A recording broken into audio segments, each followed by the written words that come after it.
vavy miarabaka toy izao indray ny mety itony taona mandritry ny 3 volana ho avy, izany hoe ny volana martsa, ny volana aprily ary ny volana may. Izany hoe ho jerentsika aloha amin'ny ankapobeny manahoana aloha ny famaritry ny toetrandro maneran-tany. Ho jerentsika foana izay satria izay no hitondrantsika ny mety ho toetry ny andro eto Madagascar, izany hoe tany sy mafana. Ny fihafanan'ny ranomasina no singa iray ho jerentsika momba izay. Ny atao tranga hoe El Niño na ny fihafanan'ny ranomasina pasifika manodidina ny pehitany dia efa manakaiky kokoa amin'ny tokony ho izy ny tahan'ny ranomasina. Raha ny momba ny Ocean Indiana indray dia mbola hafana hatrany ny amin'ny ilany andrefana, izany hoe ny aty manakaiky Madagascar, raha oharina amin'ny ilany atsinanana, izany hoe manakaiky any amin'ny Aostralia any. Raha izay sy izay ny amin'ny ankapobeny ny momba ny famaritry ny toetrandro maneran-tany ho jerentsika ny setrin'izay momba ny otsakorana eto Madagascar. Ny 3 volana ho avy aloha no ho jerentsika voalohany, izany hoe ny volana martsa, ny volana aprily, ny volana may. Raha ny sary hitantsika izany hoe aty amin'ny faritra avaratry nosy ahitana ny Diana, ahitana ny faritra avaratry Sava, ny aty amin'ny tapany afovoantany ahitana ny Bilava, ahitana ny Analamanga, ny Tasy, Vakinakaratra, Amoronmany ary ny aty amin'ny ilany andrefana, izany hoe ny aty amin'ny faritry Melaky, ny faritry Menabe ary ahitana koa any amin'ny faritra atsinanana, izany hoe ny faritra atsimon'ny Alaotra Mangoro, ny atsimon'ny faritra atsinanana, ny faritra Vadivavy-Pitsinany ary ny faritra avaratry atsimo atsinanana dia manodidina na anatombo kokoa noho ny tokony ho izy izany tany otsakorana izany mandritra ny 3 volana ho avy.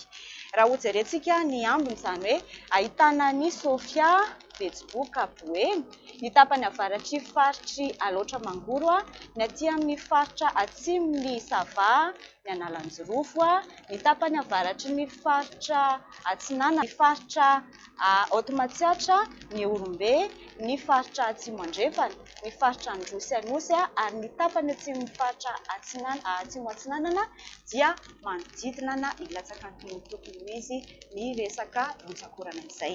Izay ny 3 volana ho avy. Ho jerentsika indray ny volana marsa amin'izay resaka otsakorana izay. Ny tendrona avaratry ny nosy hatrany ahitana ny Diana, ny faritra Sava, ny faritra avaratry Analanjirofo ary ny faritra andrefana ahitana ny faritra atsimon'ny Melaky, midina hatrany aty amin'ny Menabe, atsimo andrefana, ny aty Androsy Anosy ary ny tapany atsimon'ny faritra atsimo atsinanana dia manodidina na mihoatra ny tokony ho izy ny tany otsakorana amin'ny volana marsa. Ny sisan'izay kosa manomboka aty amin'ny faritra Sofia hatraty amin'ny faritra Orombe dia manodidina na ilatsaka kokoa ny tany otsakorana. Ho jerentsika indray ny maripana amin'ny volana martsa, aprily ary ny volana may. Mafana kokoa no tokony ho izy eran'ny Madagascar amin'izao sary hitantsika izao, mena avokoa ny Madagascar amin'ny faritra 12.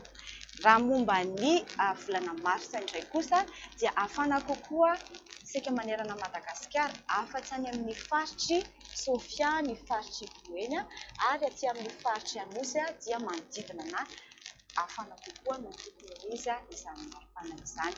Dia izay indray tompoko sy tompoko vavy ny mety ho toy taona mandritra ny 3 volana ho avy, ny volana martsa, ny volana aprily ary ny volana may. Ary dia mbola faly manasa anareo hatrany hanaraka anay ao anatin'ny pejy Facebook na hanaraka anay anatin'ny site web ny www.meteomadagascar.org.